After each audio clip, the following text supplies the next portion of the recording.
Bendiciones, hermanos. Continuamos nuestra lectura de la Biblia. Nos corresponden ya los capítulos 23, 24 y 25 del libro de los Hechos, y dice así, Hechos capítulo 23. Entonces Pablo, mirando fijamente al concilio, dijo: varones hermanos, yo con toda buena conciencia he vivido delante de Dios hasta el día de hoy. El sumo sacerdote Ananías ordenó entonces a los que estaban junto a los de él que le golpeasen en la boca. Entonces Pablo le dijo: Dios te golpeará a ti, pared blanqueada. ¿Estás tú sentado para juzgarme conforme a la ley y quebrantando la ley me mandas golpear? Los que estaban presentes dijeron al sumo sacerdote de Dios injurias. Pablo dijo: no sabía, hermanos, que era el sumo sacerdote, pues escrito está: no maldecirás a ningún príncipe de tu pueblo. Entonces Pablo, notando que una parte era de saduceos y otra de fariseos, alzó la voz en el concilio: varones hermanos, yo soy fariseo, hijo de fariseos. Acerca de la esperanza y de la resurrección de los muertos se me juzga. Cuando dijo esto, se produjo disensión entre fariseos y saduceos, y la asamblea se dividió, porque los saduceos dicen que no hay resurrección, ni ángel ni espíritu, pero los fariseos afirman estas cosas. Y hubo un gran vocerío, y levantándose los escribas de la parte de los fariseos contendían, diciendo: ningún mal hallamos en este hombre, que si un espíritu le ha hablado o un ángel, no resistamos a Dios. Y habiendo grande disensión, el tribuno, teniendo temor de que Pablo fuese despedazado por ellos, mandó que bajasen soldados y le arrebatasen de en medio de ellos y le llevasen a la fortaleza. A la noche siguiente se le presentó el Señor y le dijo: ten ánimo, Pablo, pues como has testificado de mí en Jerusalén, así es necesario que testifiques también en Roma. Venido el día, algunos de los judíos tramaron un complot y se juntaron bajo maldición. Venido el día, algunos de los judíos tramaron un complot y se juramentaron bajo maldición, diciendo que no comerían ni beberían hasta que hubiesen dado muerte a Pablo. Eran más de 40 los que habían hecho esta conjuración, los cuales fueron a los principales sacerdotes y a los ancianos y dijeron: nosotros nos hemos juramentado bajo maldición a no gustar nada hasta que hayamos dado muerte a Pablo. Ahora pues vosotros en el concilio requerid al tribuno que le traiga mañana ante vosotros, como que queréis indagar alguna cosa más cierta acerca de él, y nosotros estaremos listos para matarle antes que llegue. Mas el hijo de la hermana de Pablo, oyendo hablar de la celada, fue y entró en la fortaleza y dio aviso a Pablo. Pablo, llamando a uno de los centuriones, dijo: lleva a este joven ante el tribuno, porque tiene cierto aviso que darle. Él entonces, tomándole, le llevó al tribuno y dijo: el preso Pablo me llamó y me rogó que trajese a ti a este joven, que tiene algo que hablarte. El tribuno, tomándole de la mano y retirándose aparte, le preguntó: ¿qué es lo que tienes que decirme? Él le dijo: los judíos han convenido en rogarte que mañana lleves a Pablo ante el concilio, como que van a inquirir alguna cosa más cierta acerca de él. Pero tú no les creas, porque más de 40 hombres de ellos le acechan, los cuales se han juramentado bajo maldición a no comer ni beber hasta que le hayan dado muerte, y ahora están listos esperando tu promesa.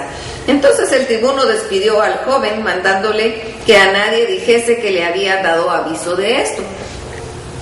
Y llamando a 2 centuriones, mandó que preparasen para la hora tercera de la noche 200 soldados, 70 jinetes y 200 lanceros, para que fuesen hasta Cesarea, y que preparasen cabalgaduras en que, poniendo a Pablo, le llevasen a salvo a Félix el gobernador.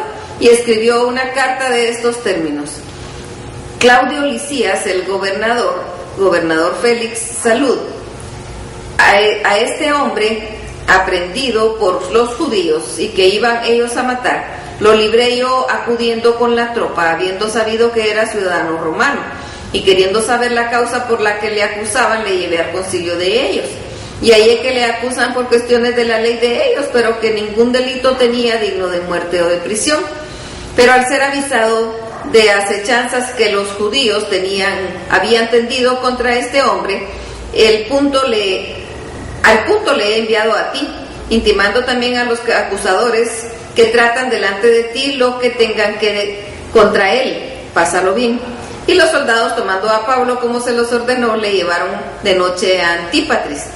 Y al día siguiente, dejados los 2 jinetes que fuesen con él, volvieron a la fortaleza. Cuando aquellos llegaron a Cesarea y dieron la carta al gobernador, presentaron también a Pablo delante de él. Y el gobernador, leída la carta, preguntó de qué provincia era, y habiendo entendido que era de Cilicia, le dijo: te oiré cuando vengan tus acusadores. Y mandó que lo custodiasen en el pretorio de Herodes. Hechos capítulo 24. 5 días después descendió el sumo sacerdote Ananías con algunos de los ancianos y un cierto orador llamado Tértulo, y comparecieron ante el gobernador contra Pablo. Y cuando éste fue llamado, Tértulo comenzó a acusarle diciendo: como debido a ti gozamos de gran paz y muchas cosas son bien gobernadas en este pueblo por tu prudencia, oh excelentísimo Félix, lo recibimos en todo tiempo y en todo lugar con toda gratitud, pero no por molestarte más largamente, te ruego que nos oigas brevemente conforme a tu equidad, porque hemos hallado que este hombre es una plaga y promotor de sediciones entre todos los judíos por todo el mundo y cabecilla de la secta de los nazarenos. Intentó también profanar el templo y quisimos juzgarle conforme a nuestra ley, pero interviniendo el tribuno Lisías, con gran violencia le quitó de nuestras manos, mandando a sus acusadores que viniesen a ti. Tú mismo pues al juzgarle podrás informarte de todas estas cosas de que le acusamos. Los judíos también confirmaban diciendo ser así todo. Habiéndole hecho señal al gobernador a Pablo para que hablase, este respondió: porque sé que desde hace muchos años eres juez en esta nación, como buen ánimo haré mi defensa.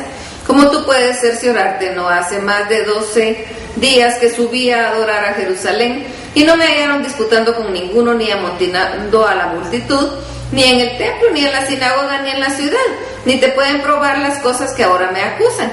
Pero esto te confieso, que según el camino que ellos llaman herejía, así sirvo al Dios de mis padres, creyendo todas las cosas que en la ley hay y en los profetas están escritas, teniendo esperanza en Dios, la cual ellos también abrigan, de que ha de haber resurrección de los muertos, así de justos como de injustos. Y por esto procuro también tener siempre conciencia sin ofensa ante Dios y ante los hombres.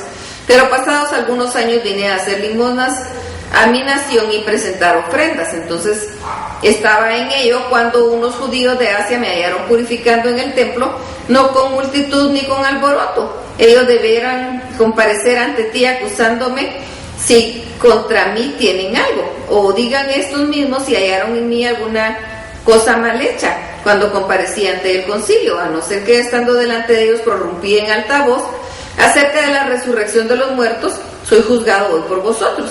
Entonces Félix, oídas estas palabras, estando bien informado de este camino, les aplazó diciendo: cuando descendiere el tribuno Lisías, acabaré de conocer de vuestro asunto. Y mandó al centurión que se custodiase a Pablo, pero que se le concediese alguna libertad, y que no se impidiese a ninguno de los suyos servirle o venir ante él. Algunos días después, viniendo Félix con Drusila, su mujer, que era judía, llamó a Pablo y le oyó acerca de la fe en Jesucristo.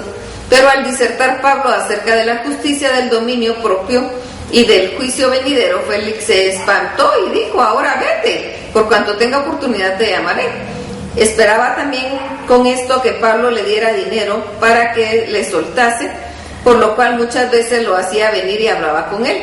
Pero al cabo de 2 años recibió Félix por sucesor a Porcio Festo, y queriendo Félix congraciarse con los judíos, dejó preso a Pablo. Hechos capítulo 25. Llegando pues Festo a la provincia, subió de Cesarea a Jerusalén 3 días después, y los principales sacerdotes y los más influyentes de los judíos se presentaron ante él contra Pablo, y le rogaron pidiendo contra él como gracia que le hiciese traer a Jerusalén, preparando ellos una celda para matarle en el camino. Pero Festo respondió que Pablo estaba custodiado en Cesarea, a donde él mismo partiría en breve. Los que de vosotros puedan, dijo, desciendan conmigo, y si hay algún crimen en este hombre, acúsenle. Y deteniéndole entre ellos no más de 8 días después, venido de Cesarea, al siguiente día se sentó en el tribunal y mandó que fuese traído Pablo. Cuando éste llegó, lo rodearon los judíos que habían venido a Jerusalén, presentando contra él muchas y graves acusaciones, las cuales no podían probar, alegando Pablo en su defensa: ni contra la ley de los judíos, ni contra el templo, ni contra César he pecado en nada. Pero Festo, queriendo congraciarse con los judíos, respondiendo a Pablo, dijo: ¿quieres subir a Jerusalén y ser allá juzgado de las cosas que delante de mí? Pablo dijo: ante el tribunal de César estoy, donde debo ser juzgado. A los judíos no les he hecho ningún agravio, como tú sabes muy bien, porque si algún agravio o cosa alguna digna de muerte he hecho, no rehúso morir, pero si nada hay de las cosas que ellos me acusan, nadie puede entregarme a ellos. A César apelo. Entonces Festo, habiendo hablado con el consejo, respondió: a César has apelado, a César irás. Pasados algunos días, el rey Agripa y Berenice vinieron a Cesarea para saludar a Festo. Y como estuvieron ahí muchos días, Festo expuso al rey la causa de Pablo, diciendo: un hombre ha sido dejado preso por Félix, respecto al cual cuando fui a Jerusalén se me presentaron los principales sacerdotes y los ancianos de los judíos pidiendo condenación contra él. A esto respondí que no es costumbre de los romanos entregar a alguno a la muerte antes de que sea acusado, y que tenga delante a sus acusadores y pueda defenderse de la acusación. Así que, habiendo venido ellos juntos a casa sin ninguna dilación, al día siguiente, sentado en el tribunal, mandé traer al hombre, y estando presentes los acusadores, ningún cargo presentaron de los que yo sospechaba, sino que tenían contra él ciertas cuestiones acerca de su religión y de un cierto Jesús ya muerto, el cual Pablo afirma que está vivo. Yo, dudando en cuestión semejante, le pregunté si quería ir a Jerusalén y ser allá juzgado de estas cosas. Mas como Pablo apeló para que se le reservase para el conocimiento de Augusto, mandé que le custodiasen hasta que enviara yo a César. Entonces Agripa dijo a Festo: yo también quisiera oír a este hombre. Y él le dijo: mañana lo oirás. Al otro día, viniendo Agripa y Berenice con mucha pompa y entrando en la audiencia con los tribunos y principales hombres de la ciudad, por mandato de Festo fue traído Pablo. Entonces Festo dijo: rey Agripa y todos los varones que estáis aquí juntos con nosotros, ¿queréis tener a este hombre, respecto del cual toda la multitud de los judíos me ha demandado en Jerusalén y aquí, dando voces que no debe vivir más, pero yo hallando que ninguna cosa digna de muerte ha hecho, y como él mismo apeló a Augusto, he determinado enviarle a él? Como no tengo cosa cierta que escribir a mi señor, le he traído ante vosotros y mayormente ante ti, oh rey Agripa, para que después de examinarle tenga yo que escribir, porque me parece fuera de razón enviar un preso y no informar de los cargos que haya en su contra. Hasta aquí la lectura. Dios los bendiga.